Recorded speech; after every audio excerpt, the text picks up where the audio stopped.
Hasidim walking down the streets, and let's be honest, it's a city downtown and very modern. The hotel, Radisson Collection, very modern, but built on the top of the ruins of Judenrat headquarters. So this administration of the ghetto. When Germans entered Poland, it was 1st of September 1939. In Warsaw, because Warsaw stood up, they've entered the 1st of October 1939. And then they put a new administration, a new mayor of the city. They divided the city into 3 neighborhoods, the Polish one, the Jewish one, and the German one, and they created Judenrat. So it's a German word which literally means the Jewish administration. And here I have a photo of Mr. Adam Czerniakow, the president of the Jewish administration of the city, the president of Judenrat. He was a Polish Jewish politician before the Second World War. He was a senator of Poland. So German administration, they've chosen him to be like the leader, the commander of all the Jewish citizens of Warsaw.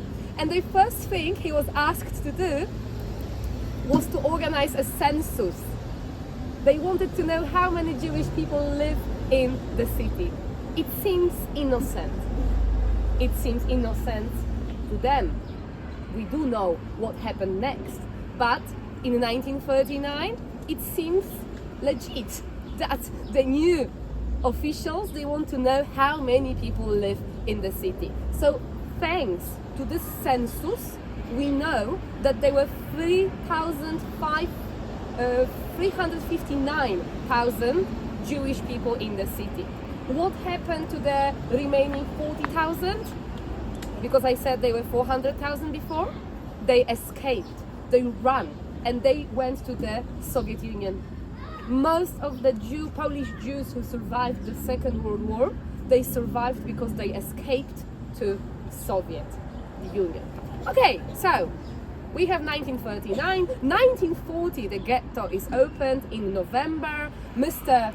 Adam is becoming like the real mayor, like a real president of the ghetto. He takes care of the construction of the wall. They were, sorry, I don't know in miles, in kilometers.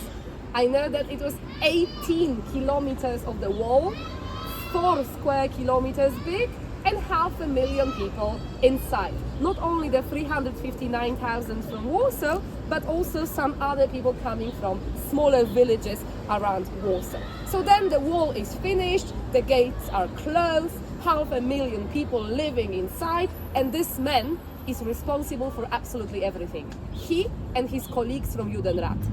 I don't know, running water, cemetery, cleaning up the streets, all the transport entering the ghetto, all the transport within the ghetto. Like literally, it was a city within a city. And the police officers as well. In 1942, in July, Germans, they say that they need to close the ghetto, but they have an idea. They will take citizens from Warsaw to the eastern camps, where all the Jewish people will find work and better living conditions than inside of Warsaw. And they also said that if you're a volunteer, if you voluntarily do that, you will receive bread and you will receive some marmalade. And for people who were literally starving, because the calories that they were receiving with the reglementation card or ration card was 400 calories a day. I don't know if you ever did diet, but 400 calories is not a diet, it's a starvation. So they actually voluntarily went to the eastern camps because they believed that, yeah, Germans built some working camps there. We will find a better living conditions. Did they? No. Of course they didn't. Because it was like a fake information spread so that the people do not enter panic. Literally, those who entered the trains, they went to Treblinka extermination camp and they died in gas chambers. We talk about 300,000 people. But Mr. Adam Czerniakow, he was the leader and the commander. He had to sign all the documents and he had to choose the first 5,000 people to be deported to Treblinka. Did he know what Treblinka was? No.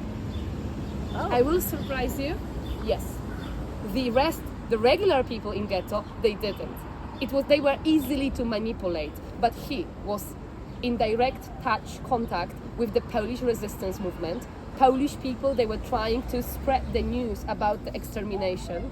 He was also in touch by phone with other Judenrat commanders from other Polish cities where the Holocaust, the Reinhardt operation started even earlier. So yes, he knew.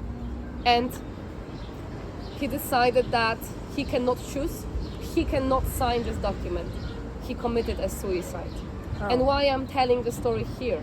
Because where the hotel is, this is where the headquarters, the main office of the Judenrat was, and the private office of Mr. Adam Czerniakow.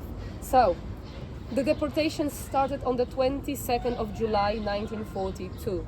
The first train from Warsaw to Treblinka arrived the next morning, the 23rd of July.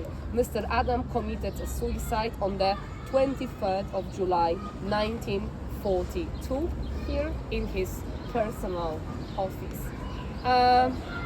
He had a pill, a poison prepared for that. Do you remember there was a movie back in the 2000s? It's called The Pianist. Yes. Yeah, so it was directed by Roman Polanski, yeah, the Polish director, married to Sharon Tate, and then she was killed. You know, like Once Upon a Time in America? Yes. You know, he's there represented. So Mr. Polanski, he is Jewish. He survived the Holocaust, and he found a book called The Pianist, written by a local pianist, a Polish guy who survived the Holocaust. He was impressed with the story, and he decided to make a movie about it.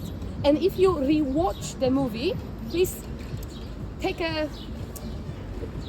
realize that there is a scene that lasts 45 seconds, maybe 1 minute, maybe. So it seems not very important, but in this scene we have a bald man, a bit fatty man, who is talking to Germans. It's like a big headquarters, big office, people signing documents all the time. But he is behind a transparent crystal glass. So we see him talking to the Germans, but we do not listen. We see that he's very moved by what he has just heard. And then we see that once the German officials, they leave the office, he's opening a drawer, he's taking a gun, and he shoots himself. He commits a suicide. So this is Mr. Adam Czerniakow. The movie is not a documentary. Of course, if you're gonna write, an exam about Polish history, this is not a documentary, but it's a very, very good movie. So if you want to learn a bit more, I highly recommend you to rewatch it. All clear? Yeah? The name of the first Jewish administrator was Adam Czerniakow. Czerniakow.